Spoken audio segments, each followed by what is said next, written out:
이어서 이제 청년 학생 운동은 어떻게 진행되었는지 보도록 하겠습니다. 1920년대부터 각종 그 청년 단체들이 결성되고 또 학생회들이 여러 학교들을 중심으로 결성이 됩니다.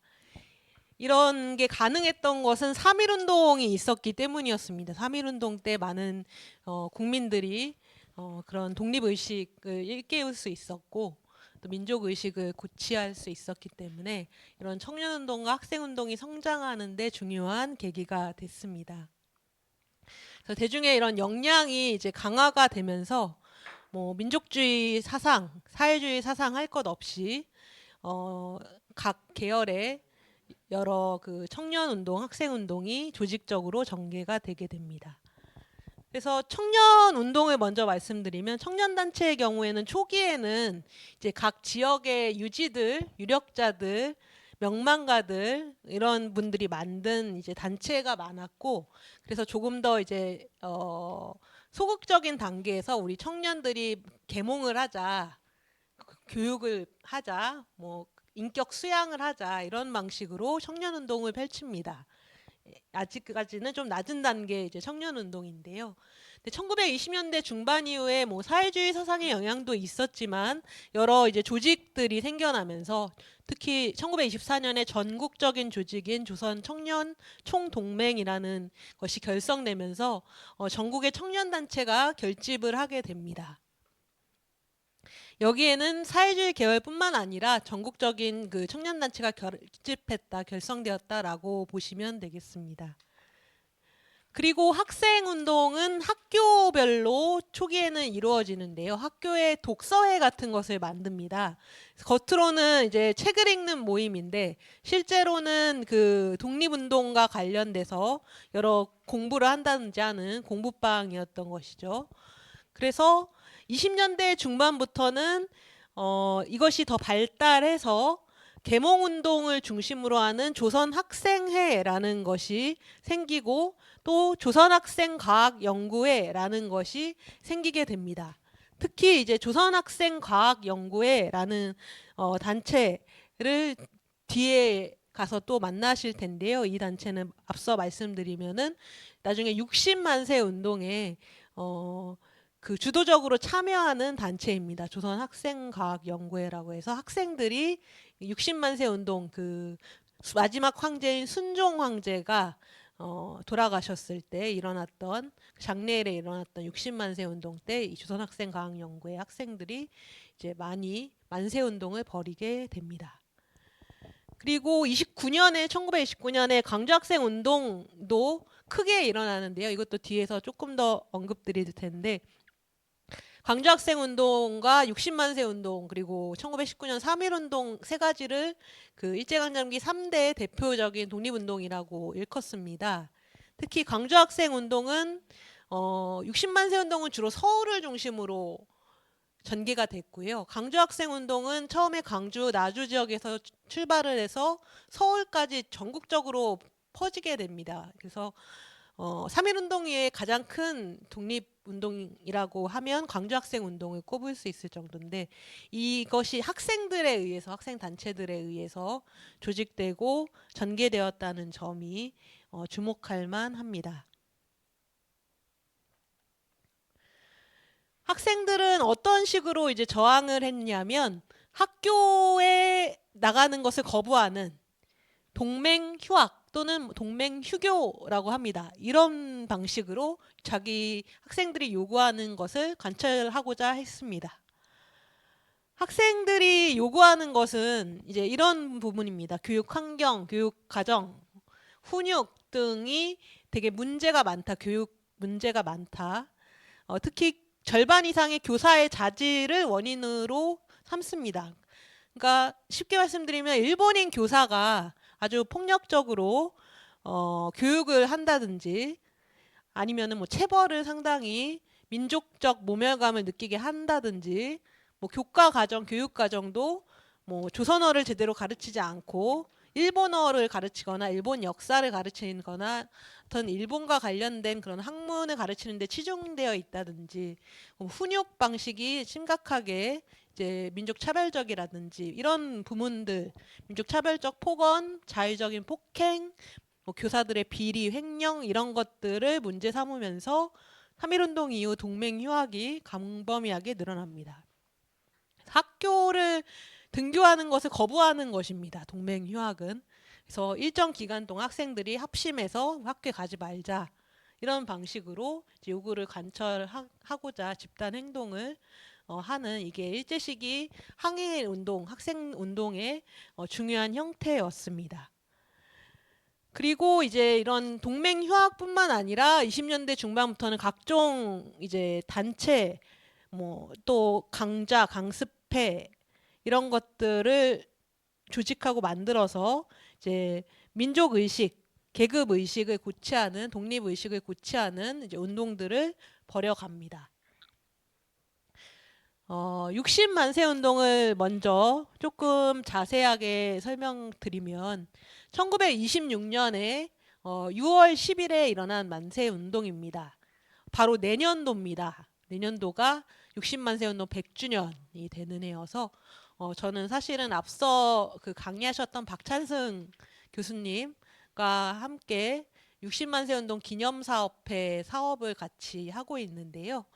매년 그 100주년을 준비해서 학술대회를 개최해 왔습니다. 그래서 벌써 6회까지인가 개최하고 올해 7회째 개최를 해서 그 발표문을 모두 모아서 책으로 이제 발간을 할 예정인데요. 그래서 그렇게 내년 100주년을 준비하고 있는데 이 해에 이제 순종이 1월 달에 그 사망을 하게 됩니다.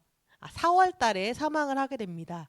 그래서 한 두어 달간 그 장례를 준비해서 시위 운동을 60만세 운동을 벌이자라고 계획을 했던 것인데요. 이것을 계획했던 그 주도 세력 중에는 조선공산당과 지난주에 나왔던 천도교 그리고 일부 세력이 있었습니다. 천도교 구파라고 하는.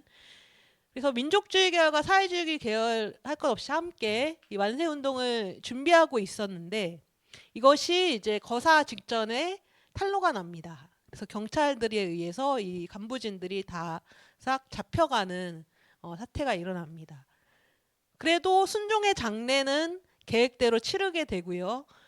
이날 6월 10일 날 시위를 주도한 것은 학생들이었습니다. 여기에 참석했던 보통학교 학생들, 고등 보통학교 학생들.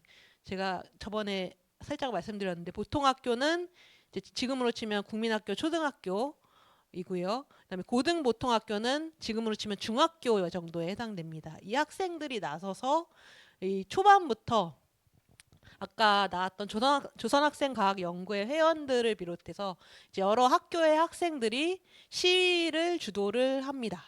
그래서 이 순종이 그 계신 그 마차 행렬을 따라서 이제 만세 운동을 벌여 나가는 그런 형태로 만세 운동이 이뤄집니다. 그래서 이제 군중의 만세 운동을 일본 군경이 진압하려고 이제 말을 타고서 있는 모습도 보이는데 이 학생들의 만세 운동까지는 일제가 탄압을 미리 못했던 거죠. 미리 이것을 예상하지 못했던 것이다라고 할 수 있겠습니다. 그래서 학생의 선도 아래 각 지역에서 올라온 군중들이 이 만세운동에 참여를 했고 그 수는 1000여 명 된다고 그렇게 집계가 됩니다. 그래서 많은 학생들이 이렇게 체포를 당하게 됩니다. 이게 이제 학생운동 중에서 대표적인 사실은 학생을 넘어서 여러 대중이 함께한 이제 제3대 대표 독립운동에 꼽히는 것으로 60만세 운동을 들 수가 있겠습니다. 그래서 이때 이 순종의 장례일이었기 때문에 순종왕제 장례일에 많은 흰옷을 입은 이제 우리 한국인들이 모여서 이 장례 행차를 따라서 이제 가고 있는 모습인데 이런 와중에 이제 만세 운동이 일어났다는 것입니다. 단성사라는 극장 혹시 기억하시지요? 지금 없어져 버렸는데 그쪽부터 시작해서 창덕궁에 계셨기 때문에 창덕궁에서부터 행렬이 시작돼서 이렇게 쭉 지금의 을지로 쪽으로 나아가게 되는데 그 행렬을 따라서 만세 운동이 벌어지게 됩니다. 그리고 이제 광주 학생 운동이 1929년에 일어나는데요. 나주 학생 운동이라고도 합니다. 왜냐면은 나주도 관계가 되어 있어서요. 1929년 10월 말에 사실은 나주역에서 광주로 통학하는 학생들인데 한 일본인 학생이 이제 조선인 여학생을 밀치는 등의 이제 희롱을 하는 사건이 벌어집니다. 근데 뭐 비단 이 사건만으로 광주 학생 운동이 일어났다라고 말씀드리기 어려울 것 같고요. 그 전부터 이제 서로 간에 어떤 그 갈등이 계속 빚어졌겠죠. 조선인 학생들과 일본인 학생들 간에.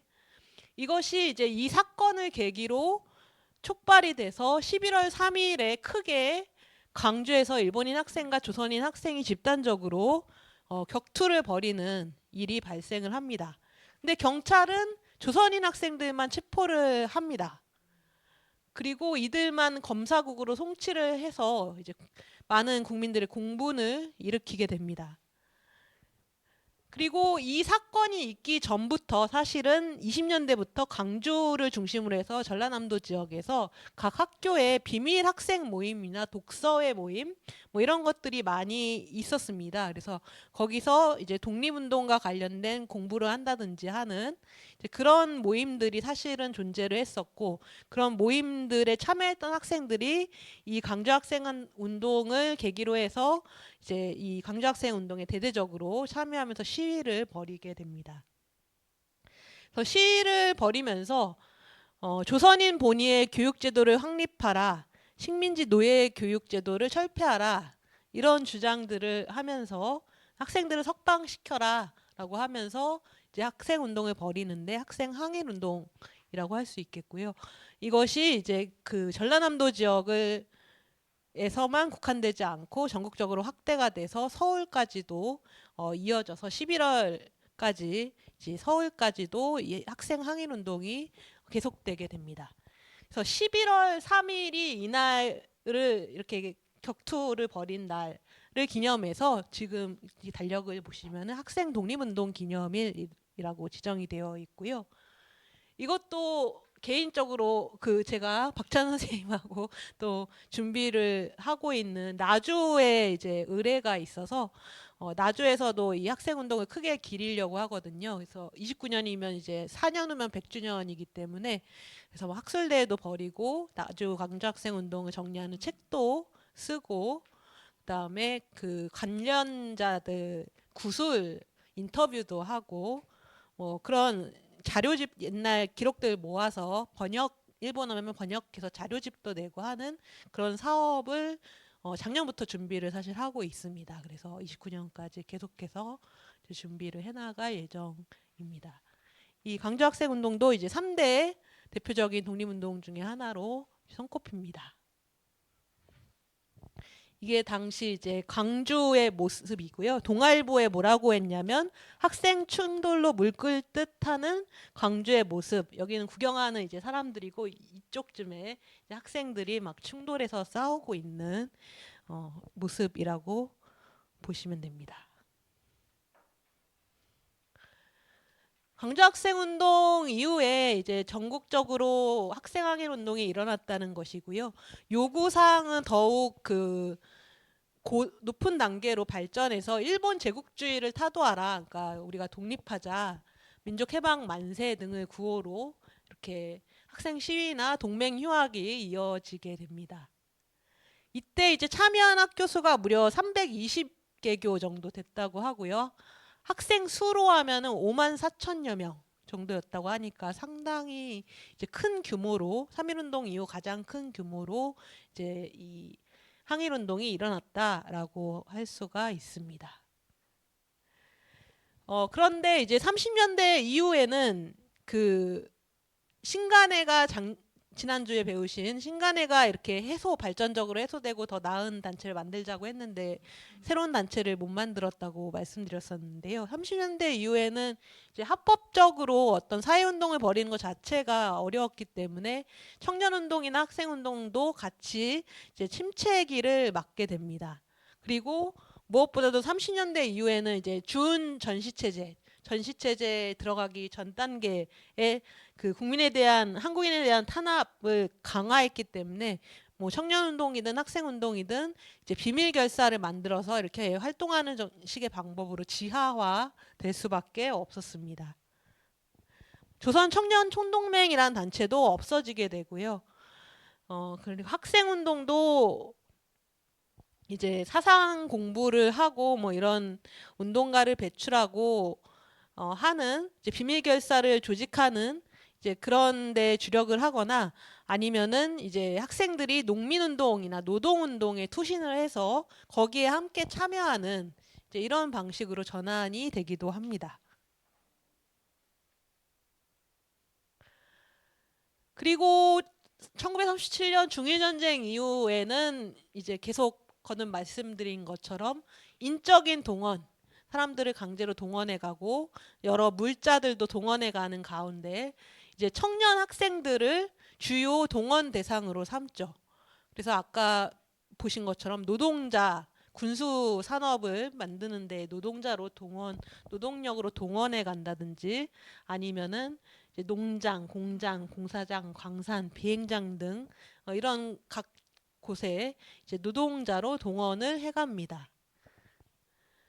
그리고 나중에는 학도병이라고 해서 군인으로도 많이 동원을 해가고요. 그래서 그러한 문제가 있었고 또 한편으로는 이제 학교에서 기존의 이제 정기적인 수업을 폐지하고 뭐 실습을 한다, 근로를 한다는 명목으로 이런 노동력 동원 체제로 학교에서 학생들을 동원한다든지 아니면은 여러 가지 그 군인으로 동원하기 위한 그런 뭐 수업을 한다든지 뭐 그런 이제 국민 근로 동원령 이런 법령과 관련 지어서도 어 여러 가지 동원이 학생들에게 이루어지게 됩니다.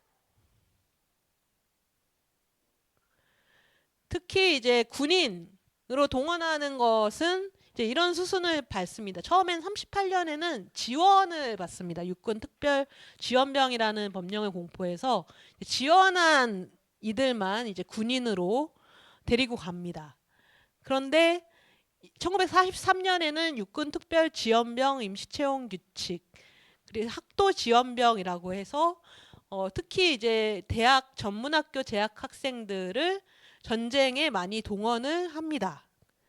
이게 꼭 지원한 학생들만 학도병으로 동원하지는 않았을 겁니다. 지원하지 않은 학생들까지도 학교적 차원에서 이제 함께 동원을 해가는 그런 일들도 무수했습니다.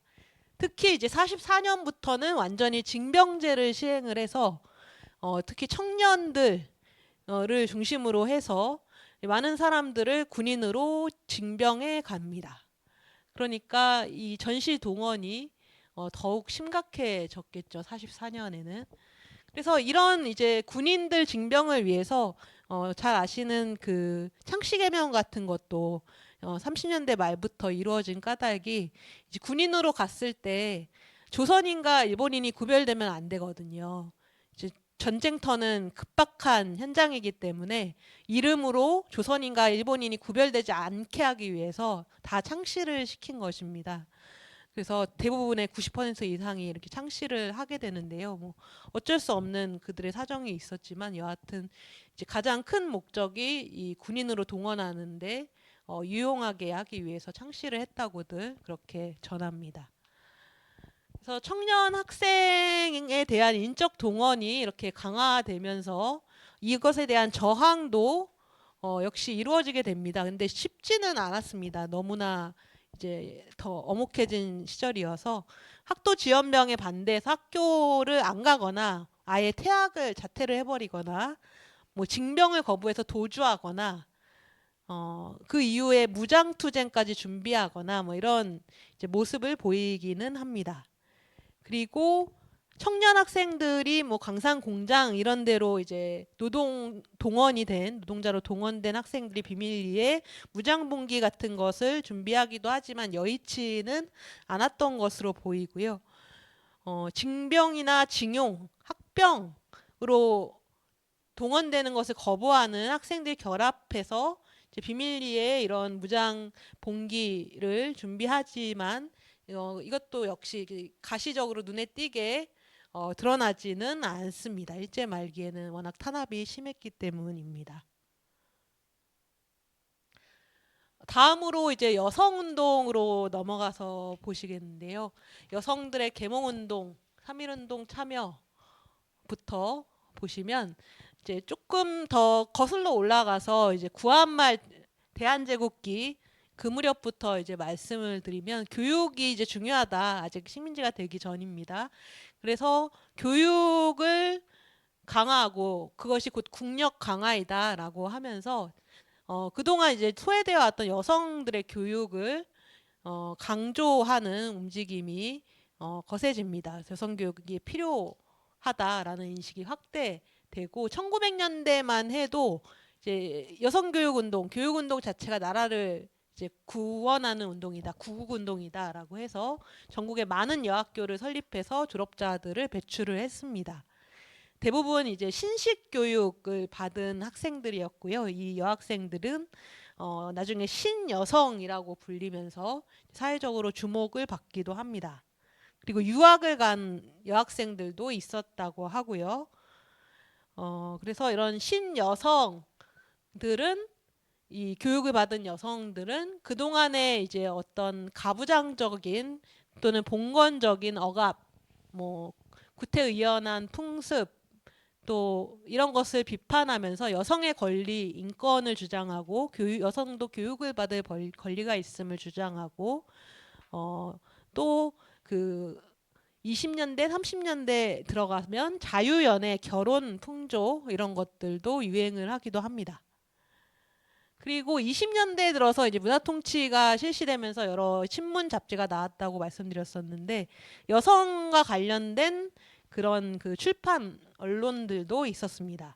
여성 잡지로 여자 실혼, 뭐 신가정, 신여성 이런 것들이 나와서 여기에 이제 여성 교육이나 여성 해방론 이런 이론적인 글들이 많이 실리기도 했습니다.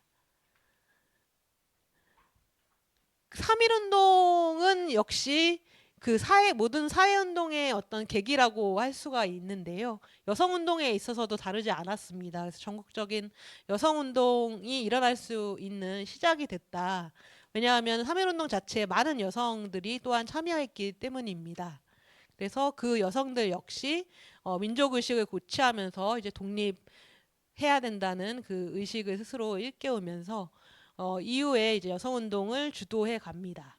그래서 그 전에는 여성운동을 했던 부류들이 주로 이제 뭐 고학력에 이제 잘 사는 양반, 신분적으로 높은 양반부인들이 위주가 되었다면 3.1운동 이후에는 더 확대되는 모습으로 그래서 여학생들이나 교사 등을 포함해서 일반 이제 국민들까지도 여성운동에 관심을 갖는 신분적 한계를 뛰어넘어서 이제 전 민족적으로 여성운동을 주도하는 이런 그런 분위기로 전환해 갑니다.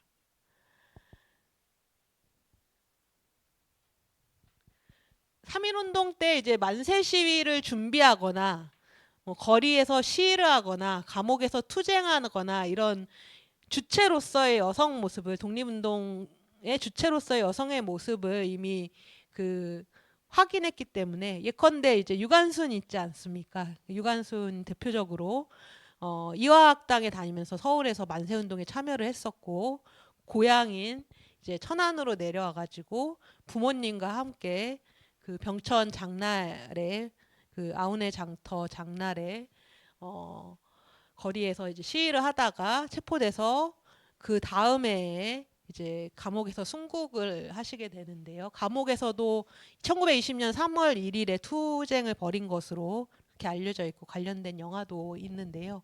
그래서 지금 이제 독립기념관이 천안에 있는 것 아닙니까? 그런 것들이 이제 3.1운동을 통해서 대중들에게 각인됐기 때문에 여성이 이제 되게 수동적인 존재만이 아니라 이제 적극적으로 능동적으로 나설 수 있다. 사회운동이나 독립운동에 나설 수 있다라는 것을 배우는 계기가 이제 되었던 겁니다. 3.1운동이요. 그래서 1920년대 이후 이제 여성들이 각종 단체를 조직해서 정치적 활동을 벌이기 시작합니다. 그래서 각계각층의 단체들이 전국적으로 결성이 됐고요. 뭐 사상적 기반에 따라서 여러 단체가 양분되기도 합니다. 그렇지만 또 종교에 기반해서 기독교 중심의 그 민족주의 여성운동 단체가 조직되기도 합니다. 조선여자 기독교 청년연합회라는 것이 중심이 돼서 활동을 벌이기도 합니다. 그리고 조선여성 동호회 뭐 같은 곳에서는 계급투쟁을 더 강조하는, 그래서 여성을 해방시켜야 된다라고 하는 뭐 이런 운동들을 벌이기도 합니다. 어쨌든 3.1운동이 없었으면은 20년대 이런 여성운동도 나오기 어려웠다라고 감히 말씀드릴 수가 있고요. 그래서 이 사진을 한번 준비를 해봤는데요. 3.1운동에 참여한 이전에는 기생들 이렇게 알려지기도 했었어요. 머리가 마치 이렇게 해서, 근데 이게 당시 유행하던 머리라고 하고요. 이 여성들은 기생이 아니라 여학생들입니다. 특히 이제 경성 여고보라고 해서 경성 여자 고등보통학교라는 학교가 있었는데요. 거기 학생들이 이제 쭉 그 시위를 하던 3.1운동 때 모습이라고 합니다. 네. 그래서 그게 정정된 사례가 있습니다. 그리고 그 아까 목차에서 보신 그 근우회라는 단체가 27년에 생겨납니다. 이 근우회는 뭐 민족주의자, 사회주의자 할 것 없이 합동해서 협동 전선으로 만들자, 하나로 결합해서 만들자 했던, 근우할 때 근자가 무궁화 근자거든요.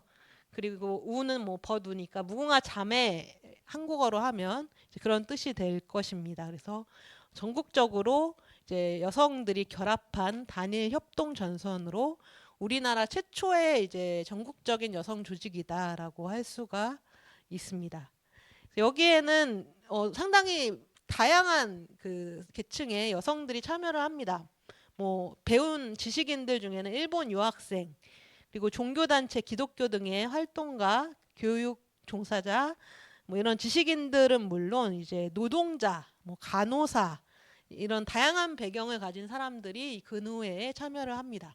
그래서 근우회에서 이제 발간한 잡지도 있습니다. 근우라고 하는데요. 이게 창간호입니다. 1929년에 27년에 근우회가 생긴 다음에 2년 후인 29년부터 근우라는 잡지를 발간한 것으로 확인이 됩니다.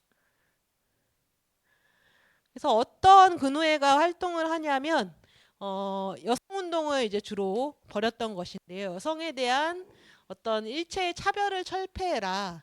특히 이제 법률적인 차별, 법에 의거해서 어떤 차별이 있다면 그것을 시정해야 된다. 그리고 봉건적인 인습, 좀 풍습 중에서 이제 좀 바꿔야 될 풍습이나 미신 같은 걸 타파하자. 조혼 폐지. 되게 이제 어린 여성을 일찍이 결혼시키는 이런 조언도 근대적이지 못하다라고 해서 폐지하자. 결혼의 자유, 인신매매 금지, 또 노동자로서 여성에 대한 임금 차별, 아까 4분의 1밖에 되지 않았었죠. 일본인에 비해서. 이런 것들을 철폐하자. 여성의 문맹을 퇴치하자 등의 각종, 사실은 여성을 빼면 그냥 사회운동입니다.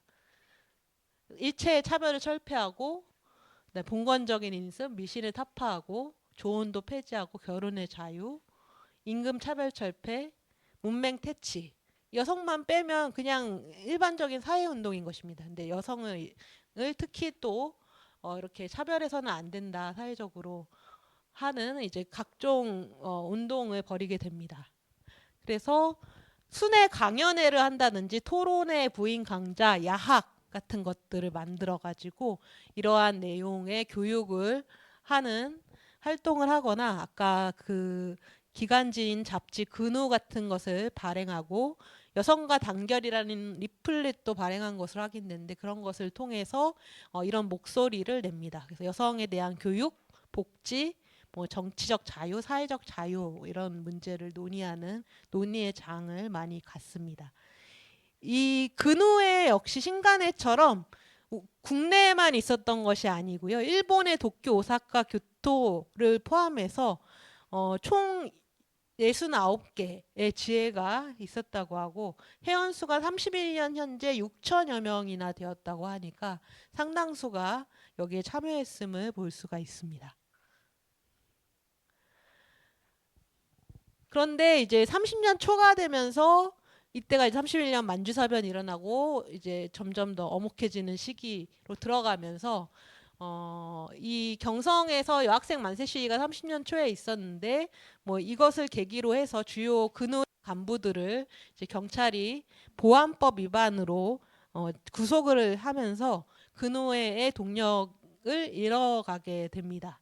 근호회원을 대상으로 가택 수색을 하거나 체포하거나 뭐 취조하거나 이런 옥고를 치르게 감옥에 가두거나 하는 일들이 거듭되면서 지역 활동도 지속되기가 어려워서 결국에 31년에 신간회와 마찬가지로 같은 해에 근후에도 활동을 중단할 수밖에 없었습니다.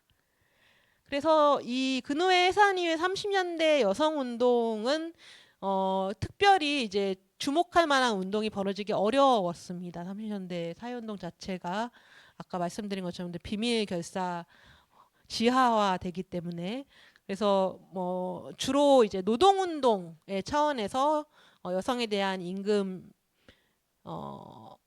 임금의 그 부당한 차별 같은 것을 개선해라라든지 하는 노동운동의 하위 운동으로 흡수되는 그 양상을 보이게 됩니다. 그래서 30년대 초 이후에는 이제 여성운동을 찾아보기 어려운 그런 상황이 되고요. 마지막으로 그 1920, 40년대에 일어났던 사회운동의 하나인 형평운동, 그 첫 화면에서 포스터 보셨던 그 형평운동에 대해서 말씀드리겠습니다. 이 백정은 주로 이제 도축을 하던 사람들을 가리켰습니다. 그래서 이 백정은 사실은 조선사회 시대부터 조선시대의 사회에서부터 가장 낮은 신분 집단이고 천민 중에서도 천민이다라고 불릴 만큼 이제 많은 신분적 차별 대우를 받았습니다. 이제 도축을 하는 경우가 대표적이었고, 뭐 정육, 피역, 가공업, 그러니까 뭐 동물의 가죽을 벗겨서 이렇게 뭐 만드는 이런 것들을 한다든지, 뭐 죄수를 처형하는 일을 한다든지 사회적으로 이제 꺼리는 일을 주로 담당하는 천민 계급이었죠. 그래서 이 유교적인 조선에서 이 백정은 큰 차별을 받았습니다. 그래서 집단 거주를 하도록 이렇게 일반 서민과도 분리해서 집단 거주하도록 한다든지 호적에도 못 올리게 하고 그다음에 결혼도 금지를 서민과 결혼하는 걸 금지시킨다든지 공공장소에서도 어울릴 수 없게 한다든지 뭐 이런 여러 가지 차별이 사실은 조선시대 이후에도 근대 사회에 들어서도 일상적으로 계속되었다라고 할 수가 있습니다.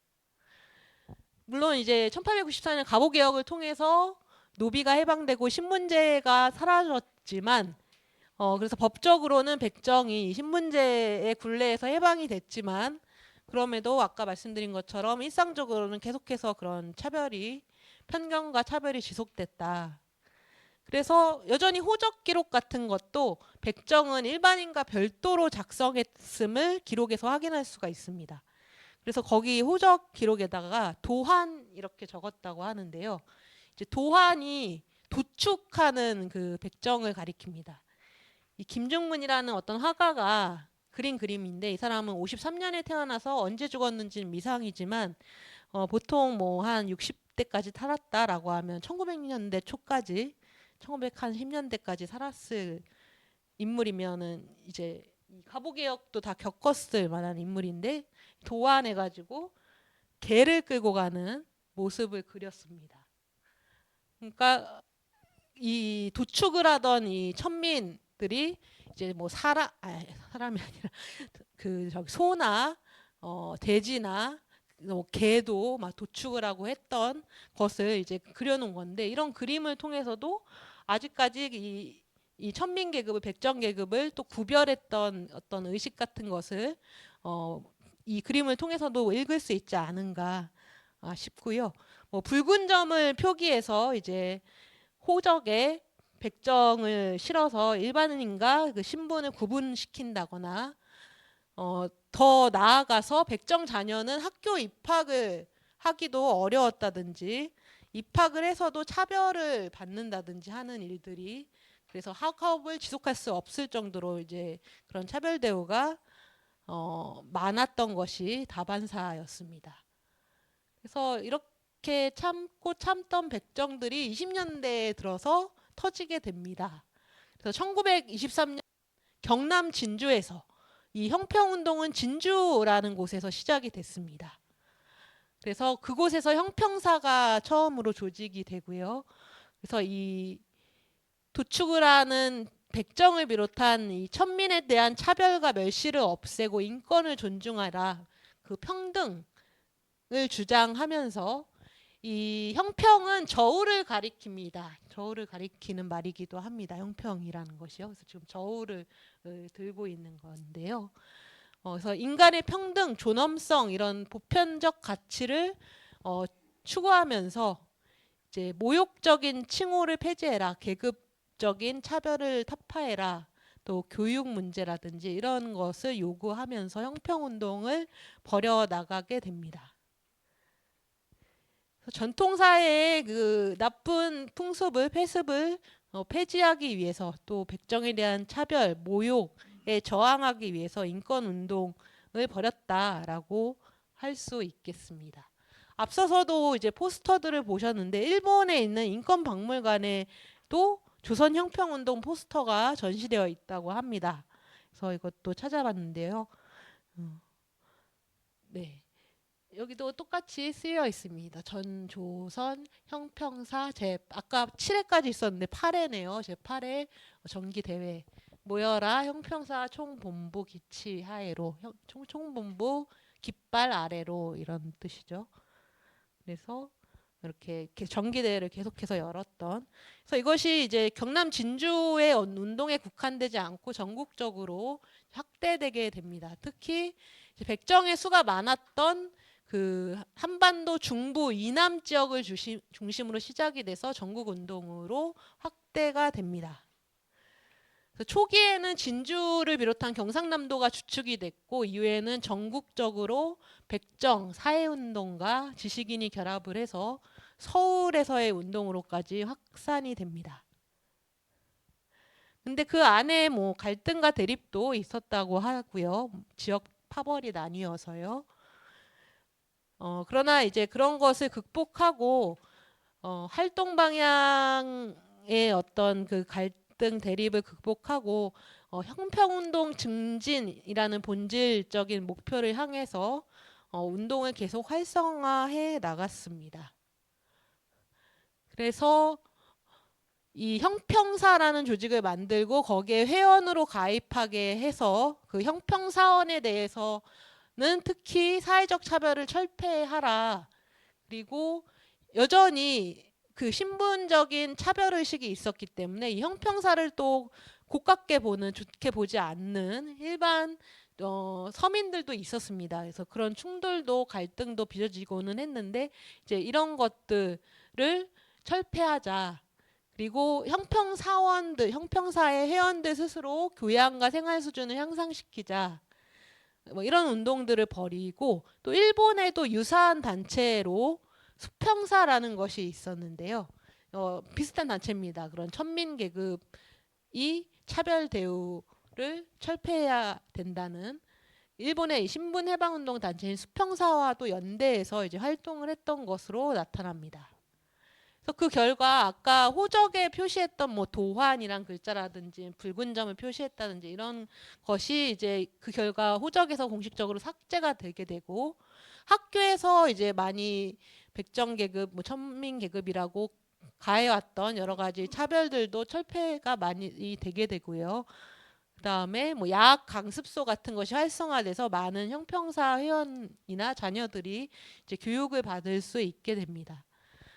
그리고 이들이 단순히 사회적 차별을 받는 것만이 문제가 아니라 이제 경제적으로도 어려운 상황에 놓여 있었던 겁니다. 그래서 도축장 같은 경우에 작업 환경이 별로 좋지 못했고, 또 그들이 받는 임금도 상당히 이제 보잘것 없었는데, 이제 그런 것들을 인상 시키고 작업 환경도 개선하는 방향으로 그렇게 나아가고요. 뭐 이런 여러 가지 이제 경제적인 생존권을 확보하기 위한 활동들을 통해서 다양한 권익을 쟁취할 수 있게 됩니다. 그리고 형평사 회원을 중심으로 해서 형평사 회원의 상당수는 또 노동자였기 때문에 그 산업별로 이들이 소속해 있는 산업별로 조합을 만들어서 이제 운동을 한다든지 또는 공동체를 만들어서 아예 회사를 설립한다든지 하는 이제 운동으로까지 확장이 됩니다.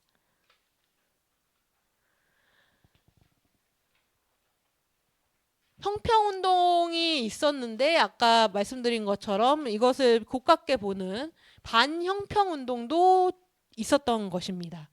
그래서 이 반형평운동, 형평운동에 반대하는 이들 세력에 대응해서 더욱더 형평사원들이 결속력을 강화해 나가는데요. 예를 들어서 이제 집단행동을 하는 것입니다. 고기 도축을 거부하거나 아니면은 이 반형평운동 세력이 조직해서 직접적인 폭력을 가하는 것에 대응하거나 하는 이제 이런 움직임들이 벌어지게 됩니다. 근데 이제 이런 형평운동을 둘러싸고 막 반형평운동도 생기고 하면서 사회적 갈등이 이어지는데 경찰은 이런 폭력, 특히 뭐 반형평운동원들의 폭력적인 그런 행동들에 대해서 진압 조치를 별로 취하지를 않습니다. 그냥 방임해 버려서 반형평운동이 계속 또 일어나도록 조장하는 그런 모습도 볼 수 있었습니다. 그래서 형평운동을 일제 경찰은 이제 단순한 그 신분 운동으로 보지 않고 이제 불온한 어떤 조직으로 간주를 하면서 감시하고 탄압하는 그런 태세를 취했던 것입니다. 그래서 이 형평운동은 사실은 근래에 와서 더 많이 주목하고 있는 사회운동이고요. 여기 형평의 저울이라고 해서 경남 도립미술관에서 전시를 열었던, 뭐라고 쓰였냐면요. 작아서 제가 읽어드리면 최초의 인권운동, 형평운동이라고 써 있습니다. 그런 전시를 2022년에 최근에도 열 만큼 이제 최근에 와서 많이 주목을 받고 있는 사회운동 이기도 합니다. 이게 마지막 페이지인데요.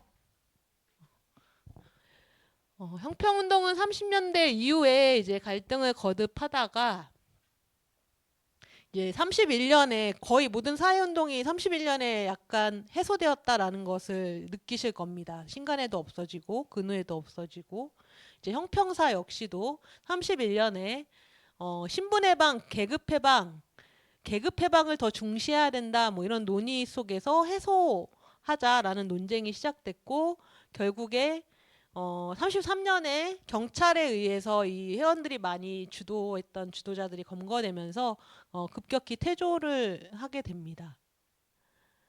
그래서 형평운동이 제대로 이후에는 이루어지기가 사실상 어려웠고 뭐 대동사라고 명칭을 전환해서 운동이 조금 이어지기는 하나 기존의 운동을 계승하기가 충분치 않았던 것으로 보입니다. 그래서 이 사회적으로 백정에 대한 차별, 편견 이런 것들이 여전했고 그래서 이 대동사라는 형평사를 계승했다고 자칭한 이 대동사 같은 단체도 나중에는 변질이 돼서 일제하에 비행기를 헌납하는 등 이런 친일 활동을 벌이기도 하는 단체로 전락을 하고 맙니다. 그래서 이렇게 형평운동이 막을 내리게 되는데요. 제가 끝나기 전에 하나 말씀드리고 싶은 것은 그래도 그 우리가 신분제 사회를 살다가 지금은 사실상 그 서로의 신분이 뭐였는지 이제 부모 그 윗대로 거슬러 올라가서 잘 모르기도 하는, 그러니까 뭐 예를 들면 누구는 양반집이고 누구는 뭐 천민이었고 서민이었고 하는 것을 알 수 없는 완전히 신분제 사회가 철폐된 사회를 살고 계시지 않습니까? 이제 그런 경우가 세계적으로 드물다고 합니다. 그러니까 예컨대 지금 인도만 해도 아직까지 인도에는 그 카스트 제도라는 신분 제도가 있죠. 그래서 뭐 5개 계급으로 나눠서 이렇게 하는데 아직도 이 인도 같은 나라에서는 누구를 보면 아, 너는 뭐 크샤트리아 무슨 계급이고 너는 뭐 수드라 계급 낮은 계급이고 막 이런 식으로 알아볼 만큼 그 아직 관행적으로는 그런 신분제 사회가 이렇게 잔존하에 있는데 남아 있는데 그런 찌꺼기가 남아 있는데 우리나라 같은 경우는 그것을 상당히 많이 벗어날 수 있었던 철폐할 수 있었던 나라로 보통 거론이 많이 되고요. 그럴 수 있었던 계기로 아이러니하게도 이제 한국 전쟁을 겪으면서 그 이후에 이제 신분제 사회로부터 완전히 철폐돼서 신분제 사회를 완전히 철폐할 수 있었다. 보통 이제 그렇게 이야기를 합니다. 한국 전쟁 때 사실 그 이제 신분적으로 여러 갈등이 있었던 그 계층들이 막 서로 충돌하는 사건들도 많았고 하면서 이제 그랬다라고 봐야 될 것인데요. 하여튼 결과적으로 이만큼 이제 신분제 사회를 없앤 나라가 세계적으로는 드물다라고 보통 이제 학계에서는 이야기를 합니다. 그래서 네, 형평운동으로 오늘 수업을 마치도록 하고요. 뭐 정미 후에 쌀에 섞인 돌을 골라내는 여인들 막 이런 이제 작업에 동원을 여성들을 동원해서 농민들을 동원하거나 해서 이제 그 쌀들을 공출해 가지고 뭐 전쟁에 이제 식량으로 쓰고 했던 그런 시기 20년대부터 40년대까지의 이제 사회 운동에 대해서 살펴보셨습니다. 네. 그 오늘 강의는 조금 이르지만 여기서 마치고요. 어, 시- 질의응답 시간을 갖도록 하겠습니다. 앞서 그 강의해 드렸던 부분하고 합쳐서 뭐 사소한 거라도 혹시 네, 드시는 네. 네, 네. 네.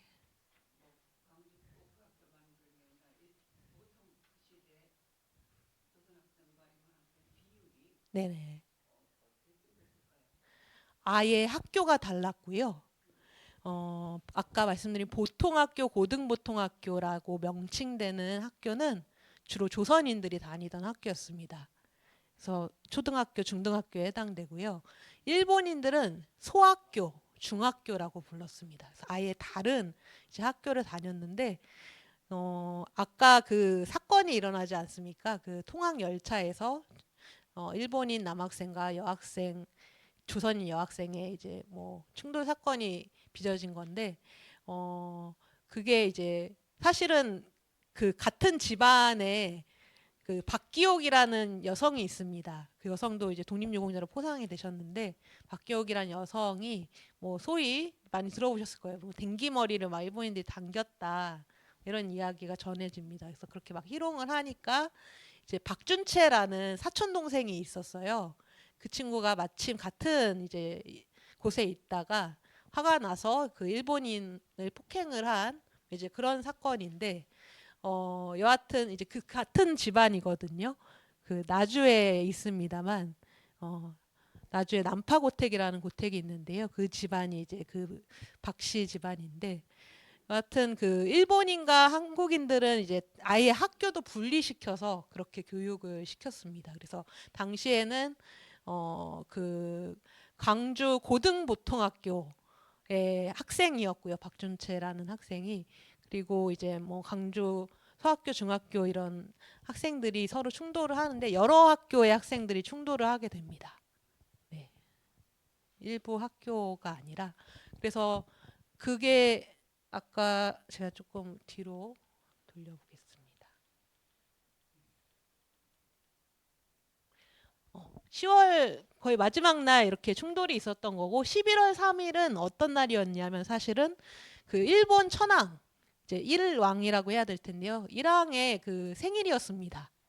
천장절이라고 하는데 그래서 그날 학생들을 동원해 가지고 원래는 퍼레이드 같은 걸 막 하려고 했던 그것을 계기 삼아서 오히려 이제 조선인 학생들이 시위를 벌입니다. 그러면서 막 일본인 학생들과 또 충돌하기도 하고 했던 것입니다. 사실은. 네. 백정들을 그 호적에서 공식적으로 삭제했으면 어떤 식으로 그 관리를 했던 건가요? 화면으로 가서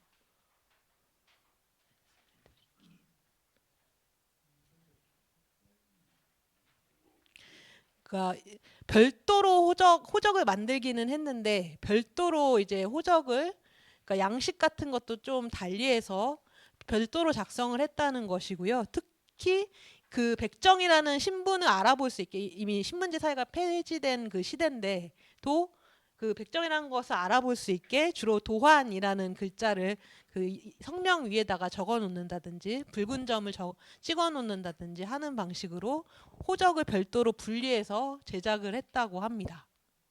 네. 그러니까 일제 강점기에도 이랬다는 말씀입니다. 오늘은 그런 건 아니지만 일제 말에 실력 양성 운동의 대표적 단체가 이제 안창호 선생님이 만든 수양동호회라는 게 있잖아요. 네. 그 수양동호회라는 것은 어떻게 평가를 해야 되나? 근데 31년 수양대 사건이 생기면서 나오는 게 대부분 이제 전향을 하잖아요. 네네. 이른바 그런 그 수양동호회를 비롯한 그 실력 양성 운동은 어떤 식으로 평가를 하고 있는 거예요? 실력 양성 운동은 사실은 그 1930년대 초에 더 활발히 이루어졌고요. 사실 저기 강다령 선생님께서 유다령 선생님께서도 하셨던 분하로도 운동이 있지 않습니까? 그런 이제 농촌에 국민들을 계몽시키자 우리가 교육을 하자 뭐 이런 교육 운동 같은 것들이 1930년대 초에 주로 이루어집니다. 그리고 그게 일제의 그 농촌진흥운동이 1930년대에 일어났다고 하는데요. 지금의 그 새마을운동 같은 거였다고 말씀드렸는데 그것과 같이 이렇게 연동이 되면서 우리가 잘 살기 위해서 이제 우리 스스로 계몽하고 교육하고 뭐 경제적으로도 부업 같은 것을 하고 하자 하는 운동이 이제 주로 벌어졌던 거는 30년대 초반까지입니다. 특히 이제 중반 이후에 중일 전쟁 이후에는 완전히 전시 체제로 넘어가 버리기 때문에 그때는 이제 그러한 운동 자체를 벌이는 것을 허용하지를 않았고요, 일제가. 그리고 수양동호회라는 단체가 있었던 것은 사실인데요. 그 수양동호회 말씀처럼 그 이제 사건이 일어나서 이제 그들이 검속된 후에 대부분 이제 그 변절을 한 것으로 나타나서 사실 수양동호회 사건으로는 아직까지 독립유공자로 포상을 하고 있지는 않습니다. 네, 근데 나름대로의 이제 어떤 계획과 운동을 했을 텐데 결과적인 이제 그 이유로 해서 수양동호회 사건 자체를 어떤 독립운동 사건으로는 지금 일단은 해석을 하고 있지 않은 그런 상태입니다. 네. 근데 이제 전반적으로는 하여튼 30년대 초까지 이제 그런 실력 양성 운동 계열의 사회 운동이 가능했고 그 이후에는 현실적으로 어려웠다라고 말씀드릴 수가 있겠습니다. 번화로 운동은 학생 운동으로 보입니까? 아니면 농민 운동으로 보입니까? 뭐 학생 운동일 수도 있고 청년 운동, 농민 운동 이렇게 다 해석할 수 있을 것 같습니다.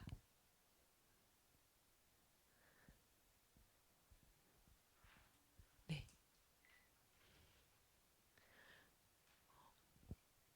오늘 보신 게 이렇게 막 질문거리가 막 있을 법한 내용은 사실 아니어서 네. 그럴까요? 예. 다음 주에는 그 식민지 일상과 재난 문제에 대해서 좀 그것도 한 개 장인데요. 14장입니다. 책에. 그 부분도 이렇게 길지는 않기 때문에 오늘처럼 좀 자세히 이제 보도록 하겠습니다. 그러면은 오늘 좀 이르지만은 일찍 마치도록 하겠습니다. 다음 주에 또 뵙도록 하겠습니다. 고생하셨습니다.